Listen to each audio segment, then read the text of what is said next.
Each story, a journey of hope. Each vocation, a testament of love. Each priest, a mama's boy.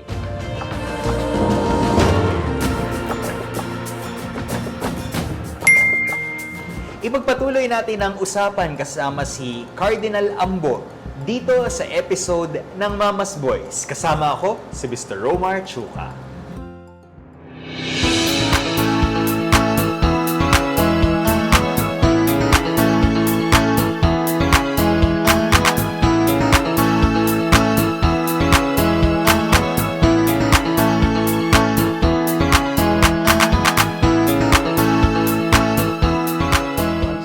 Surge, talagang they were swept by the storm surge. At my gosh, pumasok ako sa isang chapel, ang daming patay. Opo. Tapos nakahiga sila doon sa mga benches, hindi man nakaataol. Maghintay-hintay muna ng kaunti bago makapagmisa, at sasabihan ko itong mga namatayan, itabi nila yung mga patay nila. Naku, talagang nagpanting ang tenga ko. Ganon. Ayun ho, tinabi na sila. Magmisa na po kayo. Sabi ko, at sino nagsabi sa inyo magmimisa ako dito? Pero ang pinagmimisa, mga Kristiyano.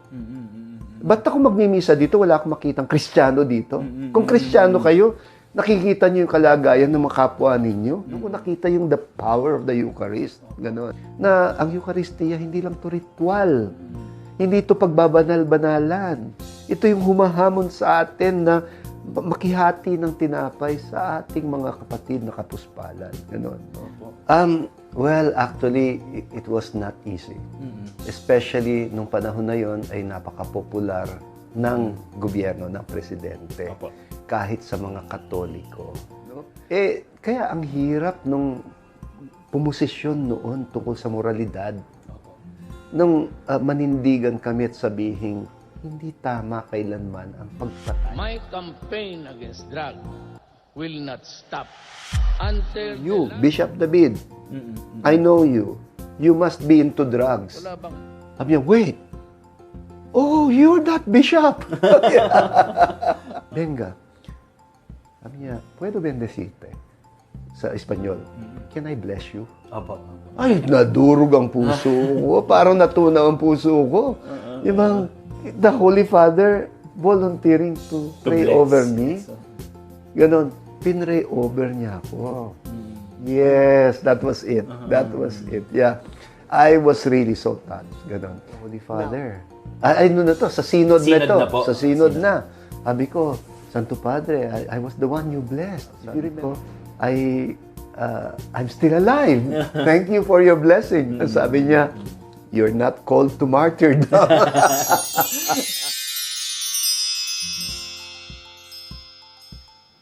Sabi niya, puedo bendecirte? Sa Espanyol. Can I bless you? Opo. Ay, nadurog ang puso ko. Parang natunaw ang puso ko.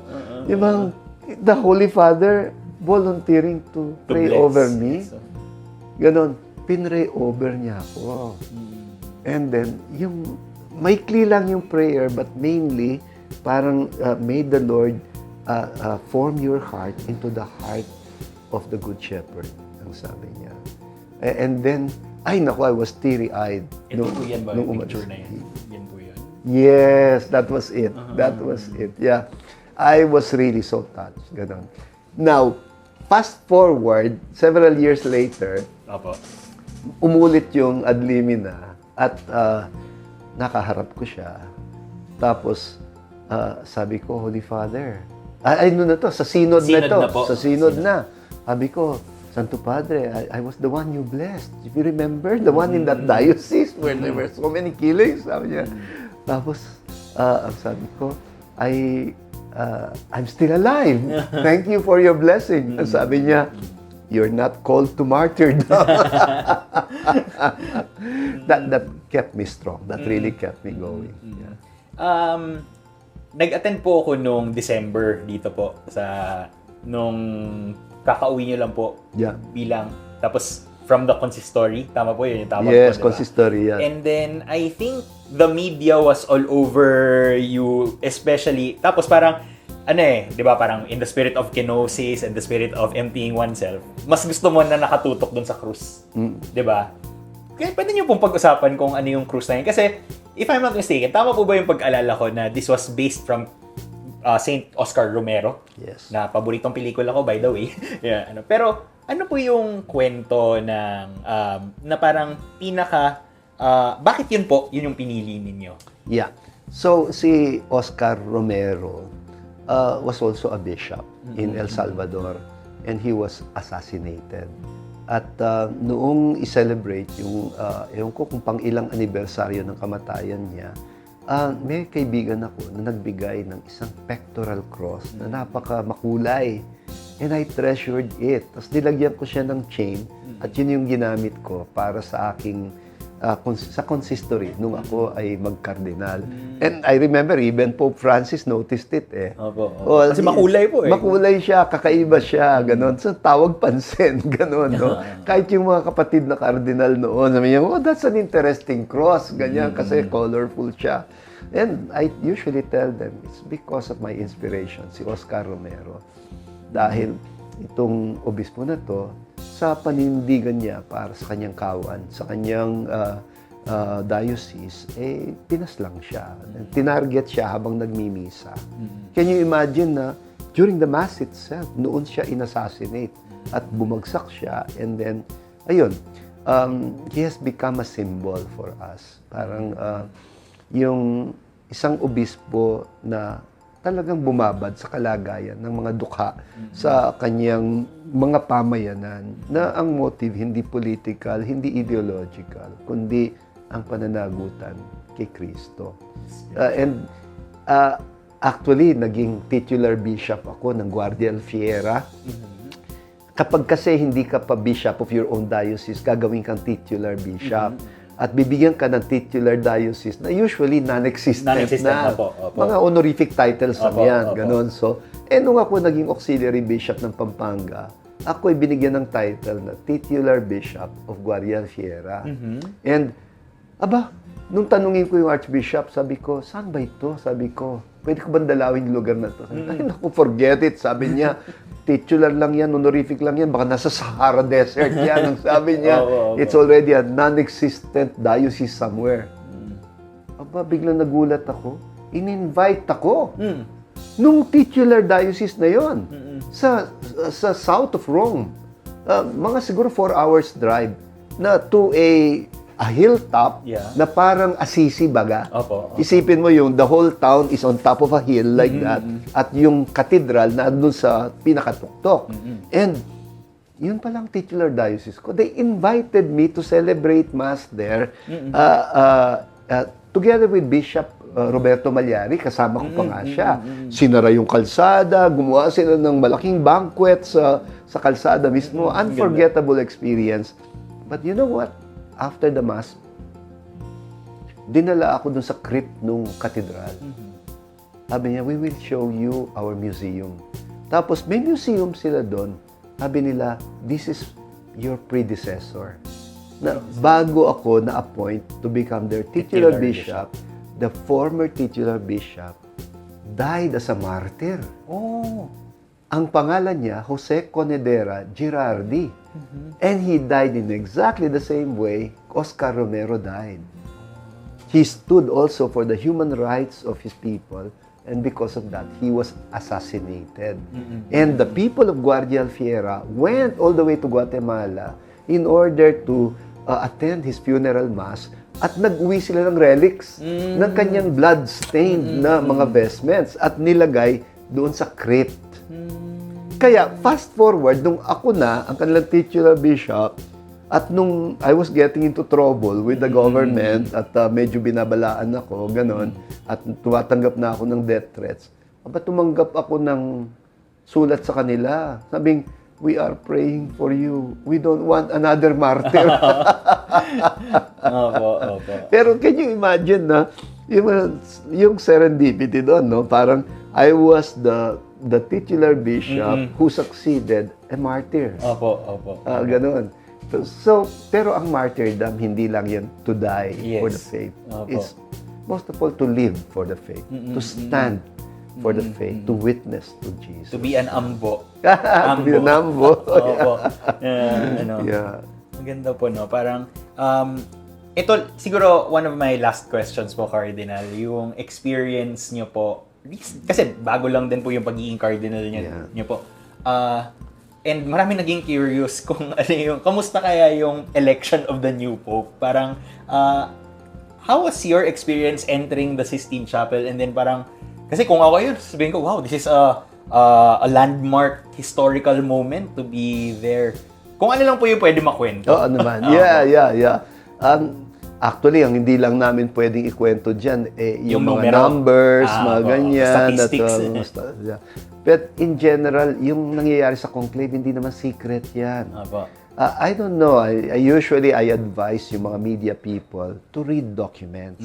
Merong apostolic constitution about how a conclave is done step by step. Step by step. Everything is there. Walang sikreto. Walang sikreto. Oo. Pati dun sa extra omnes, palalabasin lahat, tapos kayo-kayo lang, ganon. It was an interesting experience. Palagay ko hindi na mauulit yun kasi bata pa naman si Pope Leo. Ano po yung feeling of kilig? Di ba? Kasi parang nagkaroon ka po ng gano'n, na parang kinikilig ako spiritually. Nagpakilig sa akin talaga yung Sistine Chapel at yung buong eksena ng mga frescoes, mga paintings ni Michelangelo doon. And then you realize why the conclave is being done in that chapel. Hindi ka talaga maiinip. So, kahit 1 oras at kalahati, yung paghuhulog lang ng balota, umupo ka lang doon at mag-meditate Stiff dito neck po ang abot. Yes. Literally, it speaks to you. Ganon. Lalo na, meron akong biblical background. Opo. Madali kong ma-identify yung mga characters, personalities na nandyan, ganon. So, you're really literally reading theology and spirituality. So, talagang kilig talaga sa akin yun. Kaya nagsulat ako about the Sistine Chapel. But it was siguro once in a lifetime experience talaga yon. At nakakatawa dahil walang toilet break at walang... Wala po. Wala. Actually, merong nag-iisang toilet sa likod ng Sistine Chapel for emergency only. At kapag nagpa-excuse ka, hihinto lahat. Because hindi magpapatuloy until everybody's there. Kaya talagang kahit ihing-ihi ka na, pipigilin mo. For the benefit of the church. Yes, nakakahiya. Ganon. Pipigilin mo yung ihi para for the benefit of the Kaya at some point, tinanong ko yung isang matandang kardinal. Sabi ko, how can you even endure this? No coffee break, no toilet break. Sabi ko, we're almost 4 hours here. Kasi yung first night namin, matagtagal kami talaga. Sabi niya, oh, you mean you're not wearing a diaper? Talaga? Sabi ko, it's unfair. Nobody told us. Ewan ko kung nagbibiro siya. Up to now, but I have a feeling. Hindi na lang po natin i-reveal kung sinong cardinal. Hindi na. I have a feeling that some of them really were wearing diaper. Sino po katabi niyan, Card? Naka-arrange kami by seating. Tapos, yung tanaw na tanaw ko mula sa inuupuan ko, si Cardinal Tagle. So, hindi nyo katabi si Cardinal Tagle. Hindi siya yung nakadaya. Hindi. Tapos katabi ni Cardinal Tagle, si Cardinal Prevost, mga ganyan. Pero And walang so, yung di ba si Cardinal Tagle, yung may kwento po siya na nagbigay ng candy. Ng candy. Kayo po may ganyan po ba kayo? Na parang ako nagbigay ako ng M&M sa inyo ngayon. So, parang may ganun po ba kayong small encounter with Cardinal Prevost well, prior? actually, ang aking small encounter sa kanya was during coffee break. So there Coffee with was Jesus. So, di ba, mahaba yung pre-conclave sessions namin. Yes, Halos apa. 15 days kami doon. Kasi pagkamatay ni Pope Francis, talagang sumugod na kami sa Rome. And that's part of our duty. Na kailangan pumunta kami doon to make sure a new Pope is going to be elected. Ganon. And, ayun, 15 days na nag-conference kami, yung lahat nagsasalita nag-i-speech, no? pati yung ano ang expectation sa susunod na Santo Papa, ano ang priorities ng simbahan, in mission, ano yung mga hamon ng lipunan in general, mga ganyan. Beautiful encounter, no? At lagi, during coffee break, parang ang advice sa amin, to mingle, to go around, to get acquainted with each one on a personal level. Kasi mga faces lang yung nakikita mo Opo, kasi sa doon sa document. libro eh. At mga educational attainments, mga ministerial background, mga ganyan. Pero yung face-to-face. So one time, nagkakape kami, tapos katabi ko siya. Eh itong grupo na sinalihan ko, Spanish-speaking, mga taga-Latin America. Tapos, in-address niya ako kasi hindi naman ako mukhang Latin American, in-Italiano niya ako. So sabi niya, "Lei viene de qué paese? Saan kayong bansa galing?" Ang sabi ko, "Philippine." Sabi ko, "LA?" "Eh, kayo?" Ang sabi niya, "Peru." Sabi ko, entonces habla bien español. So nag-shift ako from Italian to Spanish. Tinignan niya ako, sabi niya, "But you are Filipino, you must speak good English." Tapos biglang, "Oh, you sound American." Sabi niya, "Yes, I'm also American."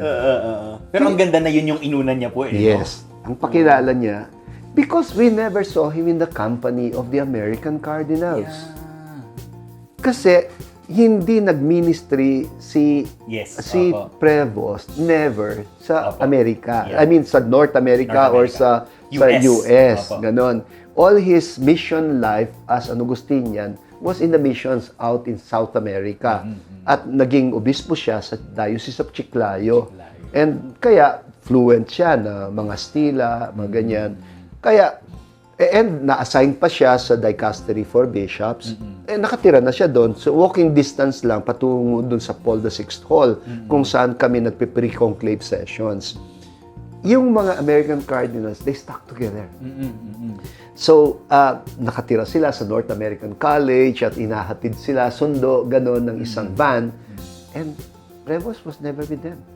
Kaya most of us did not know that he was American. Kaya nung later on, through interaction, malaman namin, wait a minute, this guy, former superior general, ibig sabihin umiikot yan Ng mundo. Sa mundo. Opo. At nagkaroon na yan ng administrative work as superior general of all the Augustinian missionaries all over the world. At na-base siya sa Italy, fluent siya sa Italian. Nag-mission siya sa Spain, sa South America, sa Chiclayo, at fluent siya in Spanish. Rootedness. Yes. Rootedness. Tapos ang mother niya ay French Creole. So, marunong din siya ng French. Ganon. And Amerikano siya. Immediately, 4 languages yon. Ganon.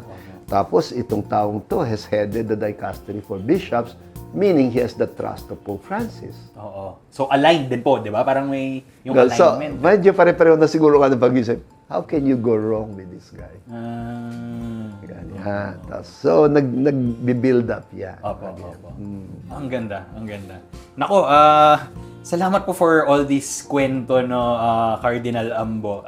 I think you are true to your name, no? Na aside from the height, no? Diba, yung parang to be able to speak out in terms of social justice, no? In terms of kung ano yung alignment with Pope Francis, and ngayon yung with our current Pope Leo, rami ko pong natutuhan, and I hope yung mga manonood po sa atin ngayon, marami din pong napulot sa iyong mga sharing. Siguro perhaps a final word sa ating mga viewers, or perhaps a blessing to them na pwedeng para to inspire them to have this. Ang napulot ko talaga for today is a faith-seeking action eh. Yes. Pwede ko po bang i-direct na, pwede po bang yung blessing nyo parang gano'n? Something about that, no? Kasi, input lang po, no? I work a lot with the youth, and sometimes the youth are just stuck in the church. Yes. Diba? They don't go out, they don't recognize na yung nursing life nila, yung kuruso nila, hindi siya parang pag-practice ng pagiging Kristiyano. Perhaps a challenge and a blessing to our youth and perhaps the people. Okay. Yun po siguro. Una, ang aking challenge ay yung faith life, faith action connection, no? Na ang ating ang pagpapakabanal na walang pagpapakabayani ay pagbabanal-banalan lamang. you love God and neighbor, but you have to love your country also. Na yun yung aking panawagan lalo na sa mga kabataan. Mahalin natin ang ating bayan. At kung mahal natin ang ating bayan, at tayo, lalo na yung mga Kristiyano sa atin, yung mga alagad ni Kristo, sana ipahayag natin yung ating pagiging mga tunay na alagad sa ating pag-ibig din sa ating bayan, na magtulong-tulong tayo, na malabanan natin ang kultura ng katiwalian. Kasi in many ways, it's not enough to point an accusing finger on anybody. Even if it's true, kailangan maimbestigahan ang punot dulo ng lahat ng korupsyon na ito na karumal-dumal talaga dahil nga ang nadideprive ay ang mga taong bayan. Pero we are all enablers in many ways of this culture. To tell you the honest truth, hindi pa ako proud na sabihin that we are a predominantly Catholic country. Parang nanliliit ako pag sabihin nilang, oh, Philippines is the only Asian Christian nation in Asia aside from East Timor. East Timor, 1 million people lang naman yan. Ngayon, ay, paano ko yung may pagmamalaki kung napakatiwali naman ng ating lipunan at ng ating pamahalaan? We deserve something better. And ako, humihingi ako ng tawad sa mga kabataan kung nagkulang din kami sa formation of conscience, no? At totoo, kulang na kulang din yung efforts namin sa Simbahang Katolika dahil siguro karamihan sa mga pare sa kami-misa lang, ubos na yung oras nila. Yun lang manatili sila sa parokya nila, yun lang dumadagsa sa simbahan. Paglingkuran mo yan, ubos na talaga yung panahon mo. Yun pang lalabas ka to seek out the last, the least, and the lost. Majority of the Filipinos, na kahit Katoliko, are not connected to the church. Nandiyan din sila sa gilid-gilid. Nasa peripheries ng society, nasa peripheries of the church pa.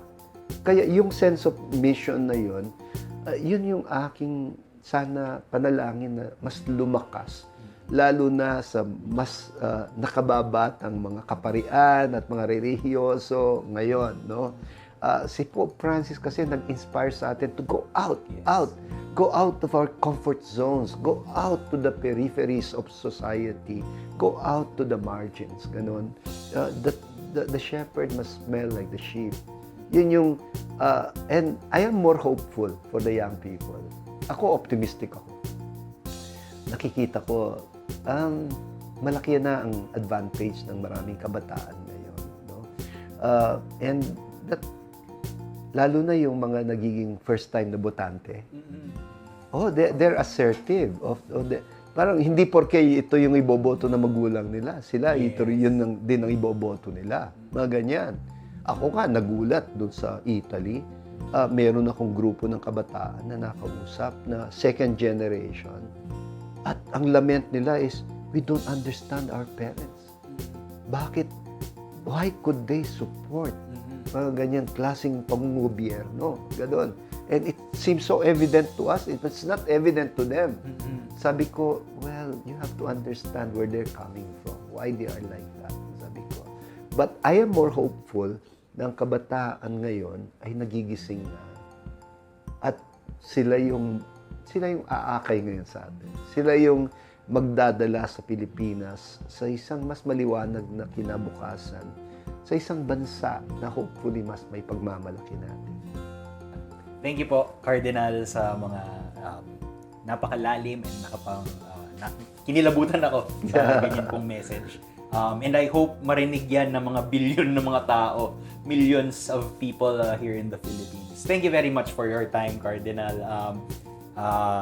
You are an inspiration to a lot of the youth today, and thank you for practicing this kenosis. Diba? Dito tayo nagsimula. Yes. Your M&Ms. Your M&Ms. Pwede nyo na pong kainin yung M&Ms nyo later na hindi natin sponsor. Oo. Okay. Maraming salamat din, Brother Romar. At may I end by imparting a little blessing para sa iyo at ganun din para sa lahat ng sumusunod at sumusubaybay dito sa iyong programa. Sige po. Sumainyo ang Panginoon. Sumayin nyo rin.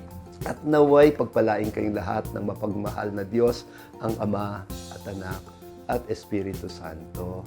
Amen. Thank you po. Thank you, Romars. Thank you, thank you. Kilala niyo po ba si Dolly? Sinong Dolly? Si Dolly T. Sinong Dolly T? Sino Dolly T? Shop. Nagbebenta po ba kayo ng bubuyog? Ha? Bakit? B-shop. Yun lang. Yun lang. Kahanga-hanga ang tapang na meron si Cardinal Ambo sa kanyang puso. Buhat ito ng kanyang matinding paniniwala at espiritualidad. Sana na-inspire kayo dito sa aming episode ng Mama's Boys. Kasama ako, si Mr. Romar Chuka.